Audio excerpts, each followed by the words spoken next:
नमस्कार दोस्तों, online education channel में आपका स्वागत है। आज हम बात करेंगे रियलाइजेशन अकाउंट के बारे में। रियलाइजेशन अकाउंट क्यों बनाया जाता है, कहां पर इसकी आवश्यकता होती है और किसके लिए ये जरूरी है, कौन कौन सी परीक्षाओं के लिए ये इम्पोर्टेंट है, सभी कुछ बात करेंगे इस वीडियो के माध्यम से। तो स्टार्ट करते हैं आज का सेशन रियलाइजेशन अकाउंट। ये टॉपिक सभी के लिए इम्पोर्टेंट है, जो भी 12th क्लास में है या फिर जिसमें भी पार्टनरशिप टॉपिक आता है, पार्टनरशिप जिसके भी है, commerce student, basic and junior accountant vacancy के लिए भी बहुत ही ज़्यादा इंपॉर्टेंट है। यहाँ से क्वेश्चन आने के चांसेस रहेंगे, ठीक है। और साथ ही जो भी कॉमर्स से रिलेटेड है और पार्टनरशिप टॉपिक जिसके भी हैं, वो रियलाइजेशन अकाउंट के डिसोल्यूशन ऑफ पार्टनरशिप यानी कि साझेदारी का समापन, वहाँ पर ये इंपॉर्टेंट रहता है। रियलाइजेशन अकाउंट क्यों बनाया जाता है कि जब भी साझेदारी का समापन किया जाता है तो सभी संपत्तियों का जो पुनर्मूल्यांकन किया जाता है, रियलाइजेशन किया जाता है, रिवैल्यूट किया जाता है, ठीक है, उसके लिए ये अकाउंट बनाना कंपलसरी होता है, ठीक है।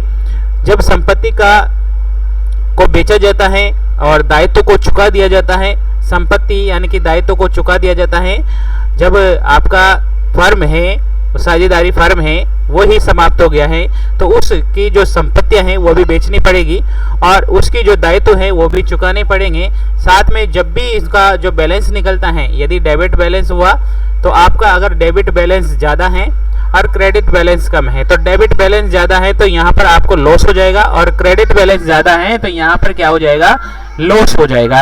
अब वो लॉस क्या करेंगे, आपस में पार्टनर्स आपस में डिवाइडेशन कर लेंगे, एक दूसरे में जो भी पार्टनर, जितने भी पार्टनर हैं आपस में जो गेनिंग रेशो है, उनका जो प्रॉफिट एंड लॉस रेशो है उनमें बांट देंगे, ठीक है, या फिर कैपिटल रेशो में बांट देंगे, ठीक है। जो क्वेश्चन में दे रखा हो उसे अकॉर्डिंग बांट लेते हैं।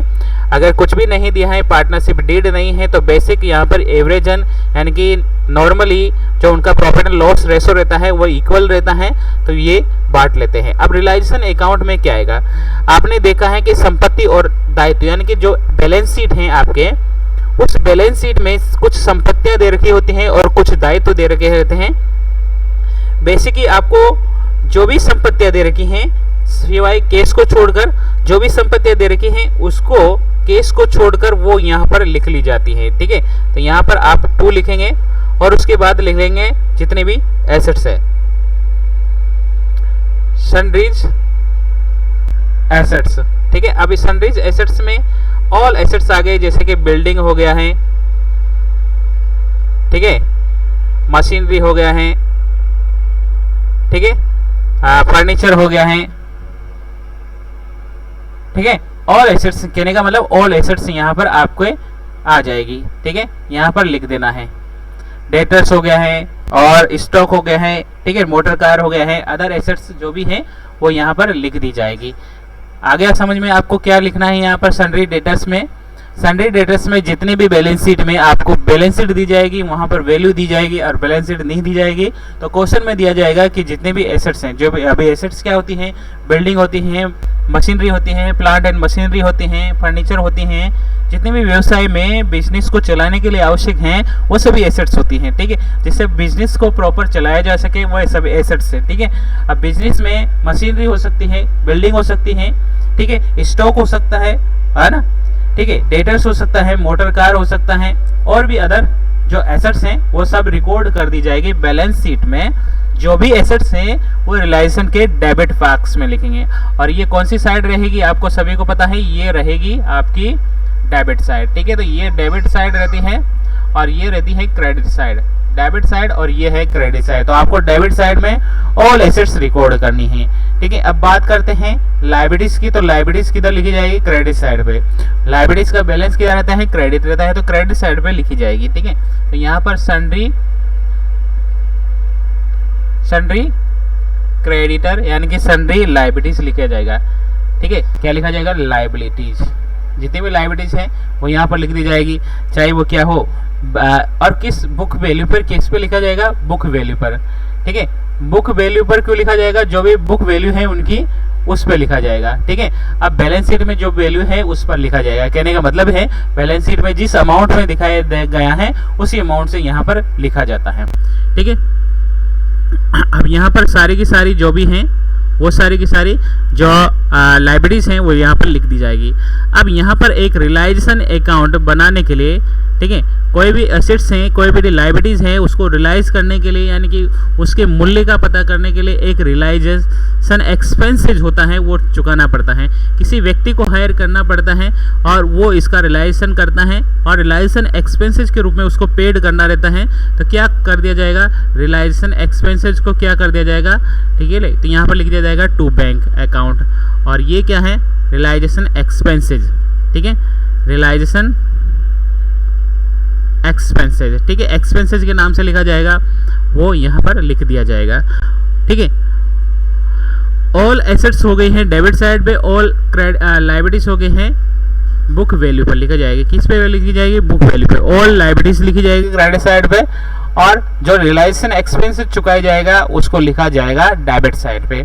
और डेबिट साइड पे क्या आएगा देखिए, उसके बाद अगर ये ऑल एसेट्स हैं, ठीक है, तो इसको रियलाइज करने के लिए इसको बेचा जाएगा, और बेचा जाने के बाद आपके पास कोई पैसा आएगा तो बाय बैंक, ठीक है। आपने कोई एसेट्स बेच दी, जैसे बिल्डिंग बेच दी, मोटर कार बेच दी, ठीक है, उसकी जो वैल्यू आएगी, उसकी मार्केट वैल्यू किस पे लिखा जाएगा, जो भी उसकी मार्केट वैल्यू है, जितना भी उससे रियलाइज हुआ है वो लिखा जाएगा, ठीक है। अब उसमें ऑल एसेट्स, क्या एसेट सेल, यहाँ पर क्या करेंगे, जितने भी एसेट्स सेल करी हैं, ठीक है, उसको लिखा जाएगा, ठीक है। तो यहाँ पर सेल। अब अकाउंट की एंट्री के अकॉर्डिंग अपन बात करें तो अकाउंट की एंट्री क्या होगी, जब बेचा जाएगा तो उसे क्या आएगा, bank account debit to realisation, bank account debit to realisation होगा, ठीक है। और लाइबिलिटीज का पेड किया जाएगा तो क्या एंट्री होगी, लाइबिलिटीज को पेड किया जाएगा तो liabilities realisation account debit to bank, ठीक है। तो यहाँ पर बैंक आ जाएगी, यहाँ पर जो लाइबिलिटीज हैं, लाइबिलिटीज पेड, ठीक है, लाइबिलिटीज पेड हो जाएगा। अगर आपको समझ में, एसेट्स अगर आपने बेची हैं, उससे रियलाइज हुआ है, कितना पैसा मिला है, तो bank account debit to realisation account, ठीक है, bank account debit to realisation account. All assets बेचने पर आपको क्या अकाउंट में रियलाइजेशन हुआ है, ठीक है। नेक्स्ट, अगर मान लीजिए कोई पार्टनर है और उसको एसेट्स की कोई ज़रूरत है, उसको समझ में आ गया है कि मुझे तो ये एसेट्स तो मुझे ले लेनी है, जैसे कोई फर्नीचर आ गया है समझ में कि ये तो मैं ले जाता हूँ, तो उसके अकाउंट में क्रेडिट कर दिया जाएगा, ठीक है। ठीक है, यहाँ तो आ जाएगा पार्टनर्स कैपिटल अकाउंट, ठीक है। तो उसके पार्टनर्स कैपिटल अकाउंट में ट्रांसफर कर दी जाएगी, क्या, वो जो भी एसेट्स से क्या करेगा, टेक ओवर करेगा, एसेट्स टेक ओवर करेगा। उसी प्रकार से अगर कोई लाइबिलिटीज हैं, तो लाइबिलिटीज भी टेक ओवर कर सकता है कि नहीं, ये छोटा मोटा खर्चा है, ये तो मैं भी चुका सकता हूँ, ठीक है, मैं भी पेड कर सकता हूँ। तो फिर क्या आ जाएगा, पार्टनर्स कैपिटल में आ जाएगा, पार्टनर्स कैपिटल अकाउंट में ट्रांसफर कर दिया जाएगा। जो भी पार्टनर है उसका नाम आ जाएगा, जैसे रमेश का partners capital account, Ramesh partner account, Suresh partners account, ठीक है, वो लिख दिया जाएगा। क्या लिखा जाएगा, पार्टनर्स के लिए। लाइबिलिटीज, ठीक है, टेक ओवर करने की, लाइबिलिटीज टेक ओवर करने की एसेट्स कर देंगे, ठीक है।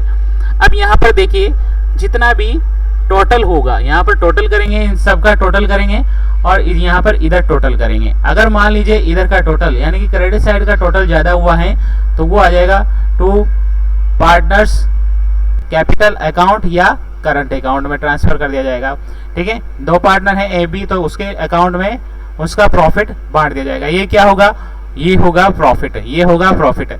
अगर यदि ये लॉस हुआ तो क्या होगा, देखो यहाँ पर आ जाएगा पार्टनर्स कैपिटल अकाउंट, और ये क्या होगा, ये लॉस होगा, इधर क्या होगा, लॉस होगा।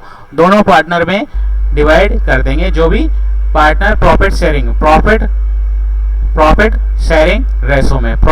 रेशो में बांट देंगे, ठीक है। और नहीं है तो इक्वली रेशो में बांट देंगे। तो ये रियलाइजेशन अकाउंट है, और रियलाइजेशन अकाउंट वापस से समझ लीजिए, जब कोई पार्टनरशिप फर्म है, पार्टनरशिप फर्म का डिसोल्यूशन होता है, मतलब पार्टनरशिप फर्म को बंद कर दिया जाता है, तो पार्टनरशिप फर्म को बंद करने के लिए हमें एक ऑल एसेट्स और लाइबिलिटीज के लिए एक अकाउंट बनाना पड़ता है, ठीक है।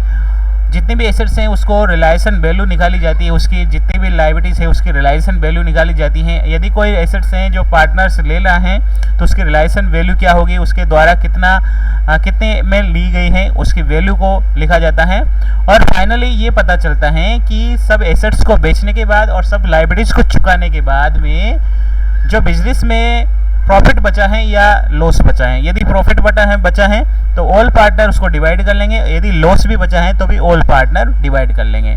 ठीक है, अब एंट्री की बात कर लेते हैं। जैसे मान लीजिए पहली एंट्री की बात करें कि रिलायसन, जैसे सन्ड्री एसेट्स है, यहाँ पर पहली एंट्री है सन्ड्री एसेट्स। अब यहाँ पर सन्ड्री एसेट्स को अपने ट्रांसफर किया है रिलायसन अकाउंट में, तो realisation account debit to sundry assets, चाहे वो बिल्डिंग हो, मशीनरी हो, ठीक है, कोई सी भी एसेट्स हो। अगर यदि क्रेडिटर यानी कि लाइब्रेरीज को अपने लाइब्रेरीज को ट्रांसफर किया है रिलायसन अकाउंट में, तो क्या करेंगे, liabilities account debit to realisation account. यदि कोई एक्सपेंस चुका है, रिलायसन एक्सपेंस चुकाया है, तो realisation account debit to bank.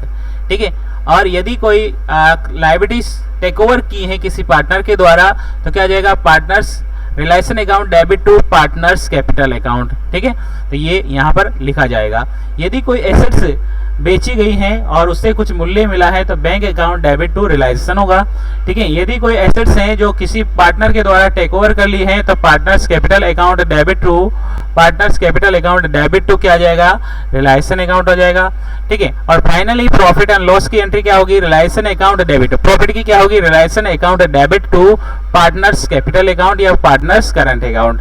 ठीक है, और realisation account debit to partners capital account या करंट अकाउंट। ठीक है, और लॉस की क्या एंट्री होगी, as capital account debit to बीस capital account to realisation account. ठीक है, यानी कि partners capital account debit to realisation account. इस प्रकार से एंट्री करेंगे। तो ये हमने सीखा रिलायसन अकाउंट, और ये कब बनाया जाएगा, पार्टनर्स के समापन पर। ठीक है, पार्टनरशिप फर्म के समापन पर, साझेदारों के समापन पर उनकी संपत्तियों और दायित्व का मूल्यांकन करने के बाद उसके बचे हुए प्रॉफिट को बांटने के लिए ये रिलायसन अकाउंट बनाया जाता है। तो बेसिक आपको समझ में आ गया होगा रिलायसन अकाउंट क्या होता है। तो वीडियो अच्छा लगा हो तो लाइक और शेयर करना है। चैनल अभी तक सब्सक्राइब नहीं किया है तो सब्सक्राइब कर लीजिए, बेल आइकन प्रेस कर लीजिए ताकि आने वाले वीडियो की नोटिफिकेशन आपको मिल जाए। थैंक यू, धन्यवाद, जय हिंद, जय भारत।